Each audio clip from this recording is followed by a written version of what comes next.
Do you think you're going to be able to find a job when you graduate? I'm not sure. I think so. We'll see. What's your major? Politics, philosophy, economics with a minor in theology. So that was 3 majors and a minor. Do you think you're going to be able to get a job in one of those fields when you graduate? I'm hoping so. Big demand in the philosophy business these days? I feel like there's always a demand in philosophy. That's life.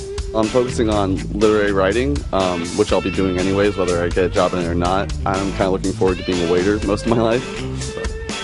You got the tie. I think you're set. I'm an acting major at NYU.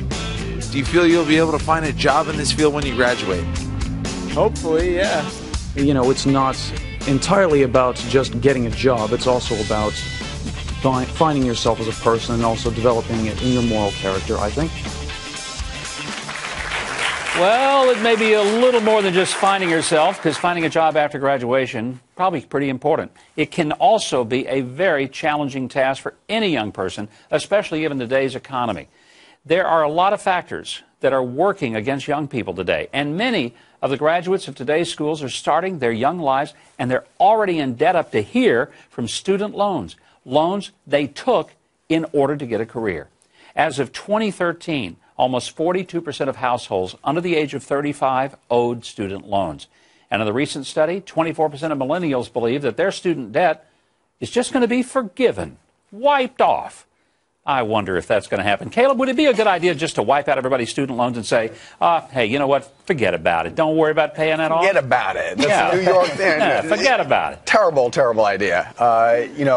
But 24% support the idea of government coming in and paying for all the student loan debt. You're always going to have a certain percentage of knuckleheads in society, and 24% is a high percent of knuckleheads. Educated knuckleheads. You think they should be just forgiving their student debt? You know, we bailed out banks, and then we gave pay increases to CEOs who sent our economy, spiraling down. The least we can do is help a generation that has been overcharged for education. I mean, when my parents went to college, it was $600 a semester. You're paying $60,000 a year. Textbooks are more expensive. It's a total racket, and who wins? The banks win. Let me ask this question. I agree it's a racket, and the colleges are overpriced.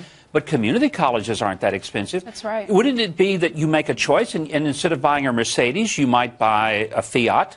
Maybe not that. The return on investment isn't that high right now. Those who are going to hire undergraduate, unfortunately, private institutions are the ones that are getting the jobs. Those who are spending more on these public schools, on community colleges, and online degrees. Oh, my goodness. I mean, we've seen what's been going on with online degrees. You're spending all this money, and people aren't even graduating, and they're not getting the jobs, and that's the problem. Here's the problem. The Wall Street bailout did not teach the bankers a good lesson, and they have not corrected their ways. Exactly. The same way that student loan bailouts is not going to teach the students fiscal responsibility or to stay in their financial lane. These are adults we're talking about, and they need to realize that when they take out debt, that they are liable to repay that debt. And they need to choose degrees that are going to make them employable, and they need to work hard and make sure that they... Are you looking at the numbers? Because right now, it doesn't matter what your degree is, you're not getting a job. 1 out of every 5 millennials is getting a job out of the first 2 years of college. Well, exactly. How many millennials are trying to become a welder? How many millennials are trying to get a skilled blue-collar labor? Trying to find something that they can provide in their hometown, a service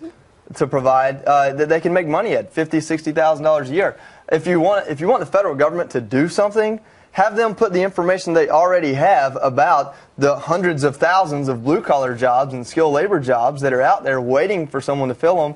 And listen, hey, I've got a skill set of being a bond tech in the military, and I'm a liberal studies graduate, and I work for a military nonprofit. I went and found the job that was available that I could fill.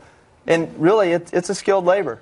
Well, and I have to wonder, if a student decides to go to the most expensive school in America, why is it my responsibility as a taxpayer to make that choice to have to pay somebody else's decision? I don't get that. I think that that's really asking a lot of me as a taxpayer. I'd say go to the school you can afford. Go to the one that you can afford to pay for. I agree. So 7 in 10 students are graduating with student loan debt. At the end of the day, Governor, I believe what you said. They choose the school they want to go to. I decided to go to a private school for law school, and so therefore I've already invested my first house up here. But it was my decision, and so I'm not looking for a government handout to pay off my debt. I am looking at ways I can patent ideas, start small businesses, invest, so that I take on the responsibility to pay off my loans. There are some programs I support, you know, as we were looking at Teach for America and different public service jobs. There are opportunities for lawyers, I know, that if you serve 10 years, they'll pay off your debt. I support those programs because I believe that if you are giving back to the country and you're not just standing there with your hand stuck out for someone to pay for you, pay all your debt off, then there's a benefit, because these young people are going in and they're making very little in terms of salary, but they're giving back. So I support those programs, but I don't think that to say that 24% of millennials just want to have their debts paid off, I mean, we have some educating to do.